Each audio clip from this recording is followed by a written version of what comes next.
Hello दोस्तों, मैं आपका दोस्त अरुण और आप लोग देख रहे हैं ट्रैवल विद अरुण। आज मैं आप लोगों से डिस्कस करने जा रहा हूँ जर्मनी के टूरिस्ट वीज़ा के बारे में। जिनका जसवीर सिंह जी नाम है उनका, वो तरन तारण पट्टी के रहने वाले हैं। तरन तारण पट्टी है ना, वहाँ पे है ना, तो उस शहर के रहने वाले हैं वो। तरन तारण के पास है जो। तो अगर मैं उनके जर्मनी के टूरिस्ट वीज़ा के बारे में बात करूँ तो उनका ये सेकंड जर्मनी टूरिस्ट वीज़ा था।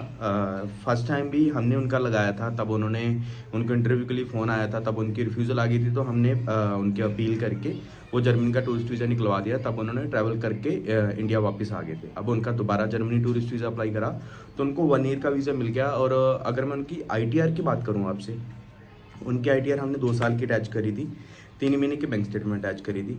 और उनका जो बिज़नेस है वो डायरी का बिज़नेस है खुद का, है ना। और उसके अलावा उनके पास एग्रीकल्चर लैंड है। अगर उनकी ITR की बात करूँ, उनकी ITR थी अराउंड एक 3,70,000 की, और एक 4 लाख समथिंग की थी ITR, है ना। 2 साल की उनकी ITR लगाई थी और अकाउंट में फ़ंड उनके 7 प्लस थे, है ना, 7 लाख प्लस थे। और उसके अलावा उनके पास LIC वगैरह थी और थोड़ी बहुत फिक्स डिपॉजिट थी, है ना।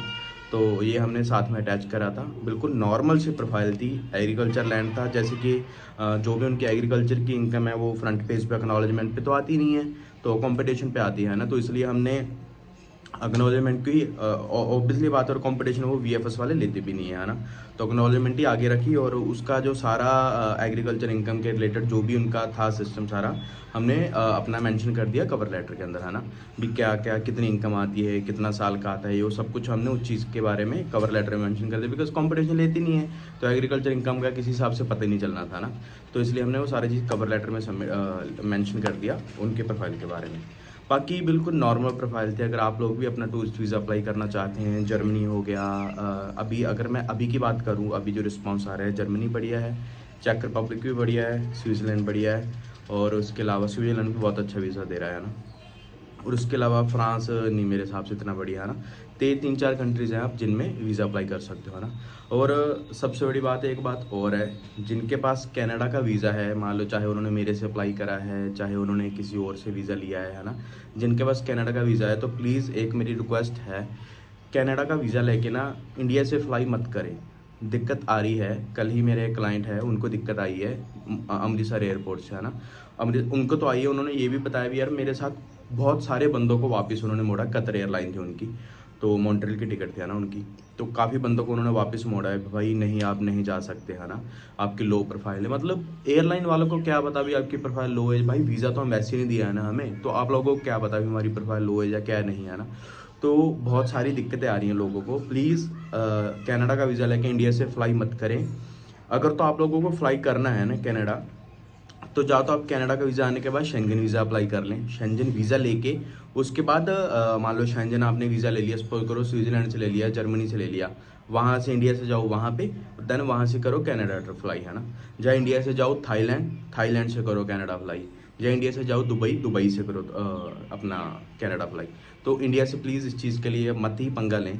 जिनके वीज़ा आपको ये था कि भाई मेरी प्रोफाइल तो इस लाइक नहीं थी कि मुझे कनाडा का वीज़ा मिलेगा, तो वो बंदे प्लीज़ ये चीज़ का रिस्क मत ले, है ना। क्योंकि कनाडा वीज़े वही वही हाल हो चुका है जैसे न्यूजीलैंड के वीज़ा थे ना। न्यूजीलैंड ने धड़ाधड़ वीज़ा बांटे और बाद में इमिग्रेशन पे लोगों को प्रॉब्लम आई, है ना, वापस मोड़ दिया, वापस मोड़ दिया। ये वाली वीडियो ही थी, है ना, चल रही थी।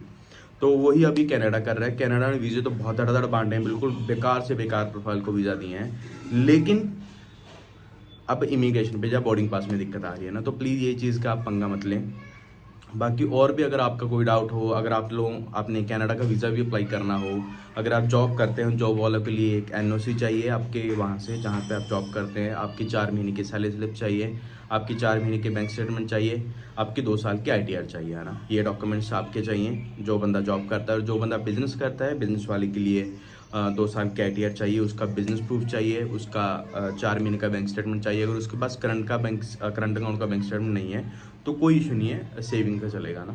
तो ये चीज़ें चाहिए। बाकी जर्मनी करना हो, सेम डॉक्यूमेंट्स है। जर्मन और शेंगन के लिए ऑलमोस्ट सब कंट्रीज़ में ज़्यादातर 3 महीने की स्टेटमेंट लगती है। सिर्फ स्पेन में हो गया 6 महीने की लगती है ना।